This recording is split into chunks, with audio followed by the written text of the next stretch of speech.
Speaking of crypto, let's just get right into this. Binder,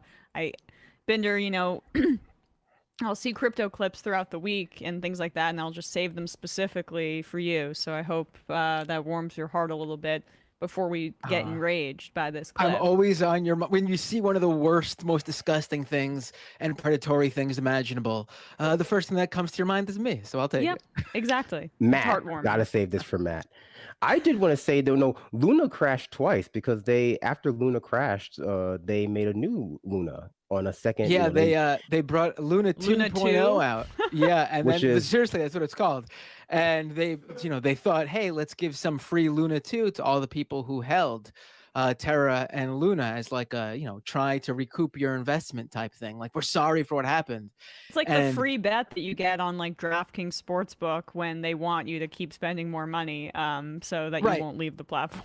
So if you lost all this money and then they give you free money, what's the first thing you're going to do? You're going to immediately cash out so you could try to recoup at least some of your investment, right?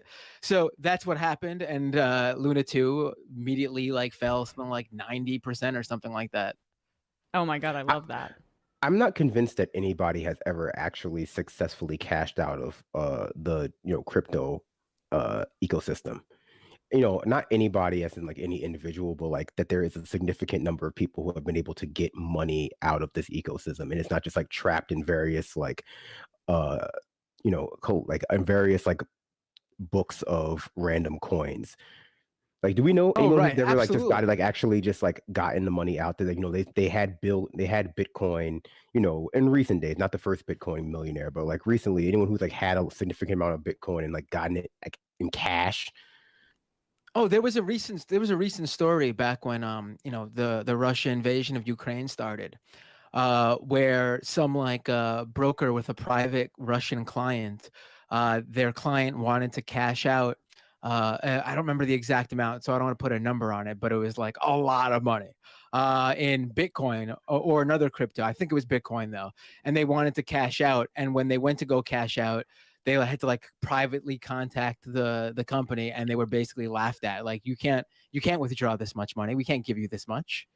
You're here forever. We don't have the liquidity to give you that much. Yes. All right. Well, with that said, let's turn to this clip here. So, what better time to start hawking crypto if you're a United States senator when it's in the midst of free fall and people are slowly beginning to believe and understand that this is maybe the largest pyramid scam in the history of the world in terms of dollar figures. What better time for bipartisanship? Lovely bipartisanship. Here is Republican Senator Cynthia Lummis and Democratic Senator Kirsten Gillibrand, who represents our state here of New York. I mean, this is just because she's close with Wall Street people and they're hawking crypto to her and she's doing their bidding. But they go here on CNBC to talk about crypto and whether or not people should be using it in their retirement funds. Bad idea, but this is what they're paid to do, apparently. Hey, Senators, two questions for you. One is, and I'm sure you saw this a little over a month ago, Fidelity, the largest 401k manager in the country, announced that they were going to offer Bitcoin to users or to consumers. Companies have to choose to allow their employees to put Bitcoin in their 401ks. The Labor Department came out and said this is a terrible idea. What do you think? I think the Labor Department's wrong. I think it's a wonderful idea. It should be part of a diversified asset allocation, and it should be on the end of the spectrum of a store of value.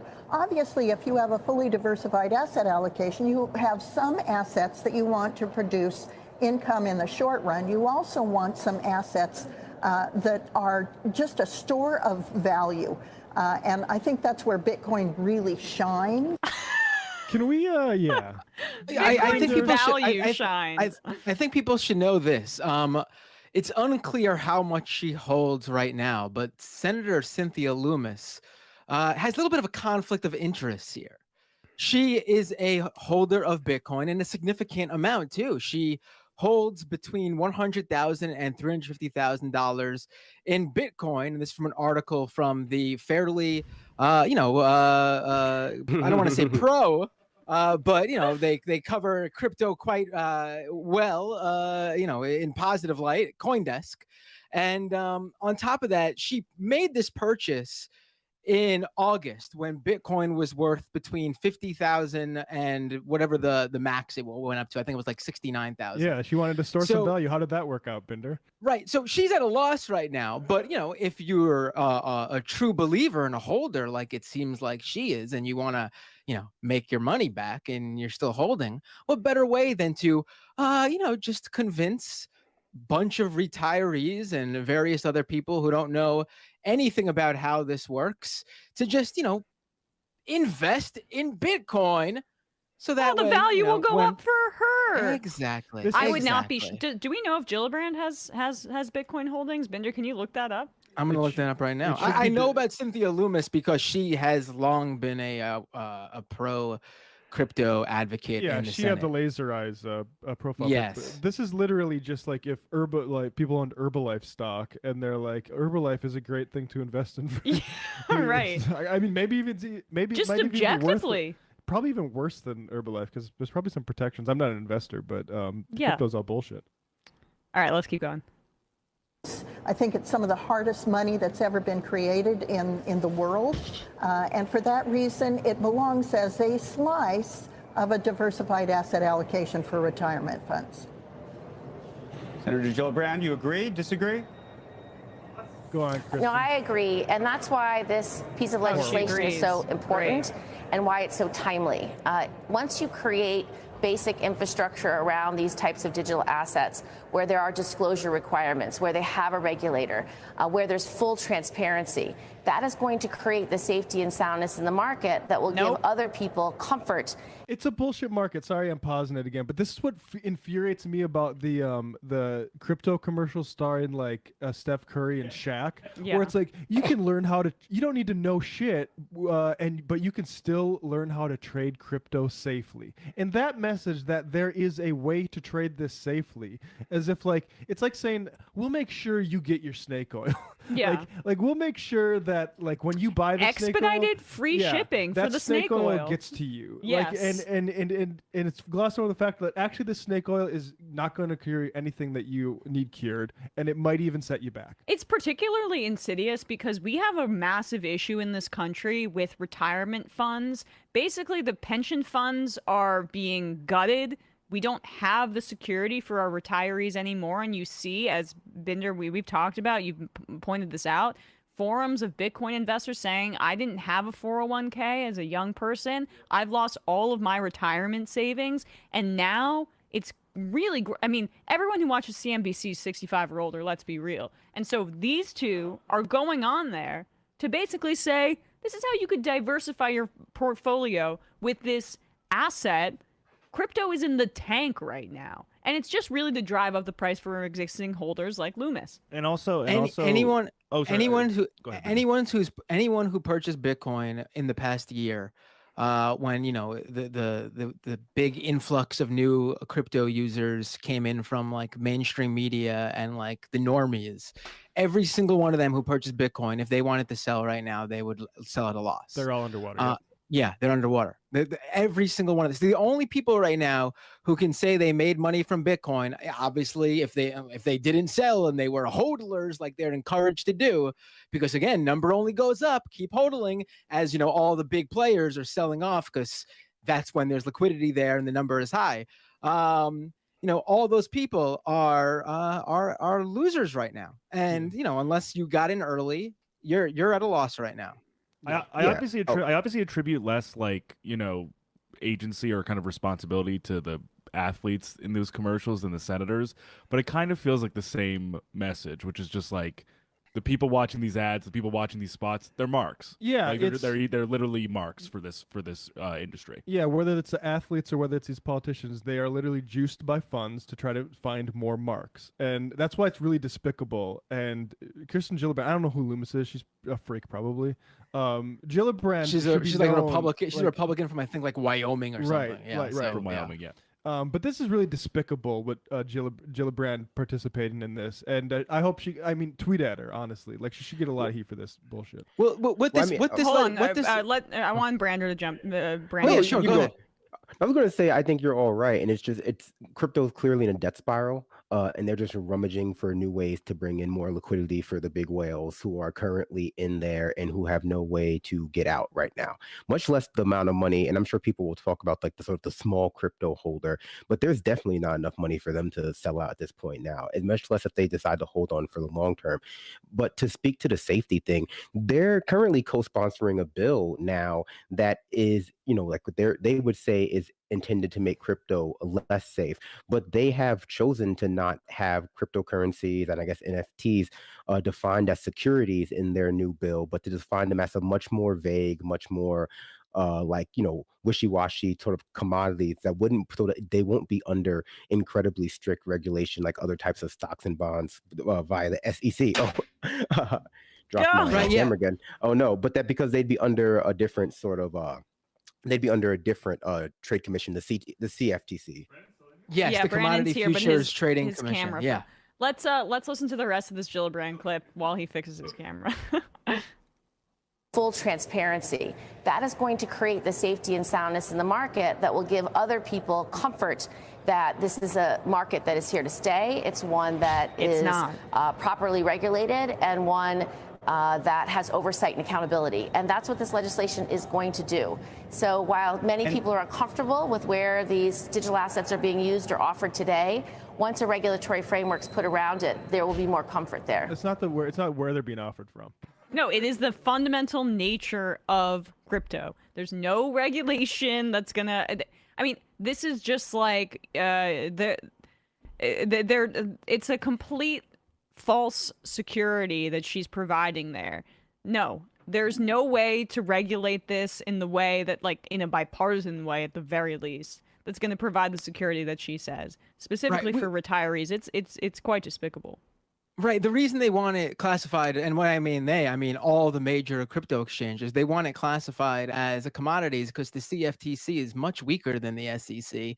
And you know what? They're sort of, I don't know if this is the right word, so maybe I shouldn't say it, but they're sort of, I don't know, they themselves are greatly influenced by these crypto advocates as well, it seems. This is the same commission that the chief of the commission tweeted out a photo of her hanging out with the that guy who founded FTX, one of the major crypto exchanges. He's the one who went on Bloomberg and accidentally said how this is all just a big Ponzi scheme and tried to like sort of reverse when he realized what he was saying. Yeah. Anyway, just gross.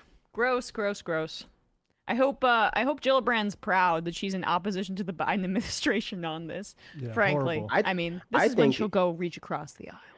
I think that in the pursuit of fairness, we shouldn't only spread FUD, and we should offer some sort of like alternative. Maybe retirees should get a portion of their Social Security in cryptocurrency, but you can pick the coin, and instead of like Medicare and Medicaid, you can get like NFTs. You can get like I don't know, like they can put your healthcare on the blockchain. Oh, there's actually sadly cities who are looking into doing that. Yeah. Oh. Actually, literally putting your healthcare records on the blockchain. Not regulated, it needs to be banned. People, yeah, exactly. Not regulated. This stuff needs to absolutely be banned. I mean, there's a professor, Prof. Hillary Allen on Twitter, says a good thread. I'll just read a little bit. Today, Lummis and Gillibrand launched their bipartisan crypto bill. It's bipartisan in the sense that senators, we should all know this about this word bipartisan, but it's bipartisan in the sense that senators are from different parties are giving the crypto industry pretty much what it wants. But it doesn't honor the regulatory goals that Dems typically prioritize. I mean, Gillibrand is bought. Like, that's what I would suggest is explains her doing this, and it's like I said before, it's despicable. It should not shock you, given like her relationship with and Schumer, by the way, Wall Street donors, just based on being in New York fundamentally. Go on, Brandon. And I just wanted to say before we shift the topics, but more than just bringing in exit liquidity for the big whales and the various venture capital funds who want to get out or get into crypto, this is also setting the ground for like those people to be bailed out once the market eventually collapses. Like once like all the stable coins collapse, like Terra, once all of the NFT markets and OpenSeas collapse, the people who are going to be left holding the bag are going to be like the smallish investors, and you'll see all of the usual characters going hat in hand to like the government for like a bailout, because like a portion of their portfolios, not their workers' pensions portfolios, but their personal portfolios were in crypto more than they should have been, and so like they're going to need a refund from the government, because we've seen this with crypto all the time. It's all deregulation and decentralization until someone steals, and then like the people who have the most power are able to seek recompense through the government, and the people without any are unable to. And it's ridiculous. I'm sorry to keep going on this, but it's ridiculous that we just have a news organization that goes up to someone like Cynthia Lummis, who's clearly invested in this thing, and asks them what they think about it. Like, I mean, maybe one of the better concepts to come out of the Enlightenment was disinterestedness, which is to say that like you're not allowed to speak on something if it directly benefits you. And so, and that's why like crypto people, it's like, I'm yet to hear from a crypto case from somebody who isn't holding, honestly. Yeah. And it's all just motivated. Even if you literally believe all of the stuff that you're going to tell me about the technological promise, it's bullshit that you've sold yourself because you are invested in it. You cannot be objective about it. I don't know. They're trying to outpace the bad news too.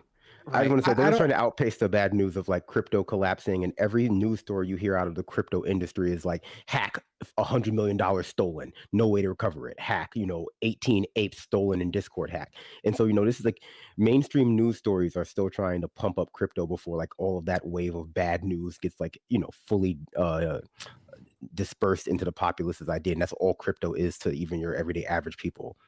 Right. And for Lummis, it's not even so much like they ask for her opinion on it without asking her bringing up her conflict of interests. She's literally writing laws, or I should say in this case, taking laws that were written from her by the industry itself and trying to pass them. Yeah. So that's even worse. But then also on that, there's this petition that's been going around, signed by some really well-known and big computer scientists and computer developers, all speaking out against this whole industry, and they're working on getting it signed by even more people in the field. Because frankly, again, like the point you made, like even people who look at it from the technological standpoint, at the financial standpoint, those who are not also invested, those who are just looking at it from the technological standpoint, seem to all be against it as well. Like there is nothing there, even from the people who are just looking at it from like tech aspect.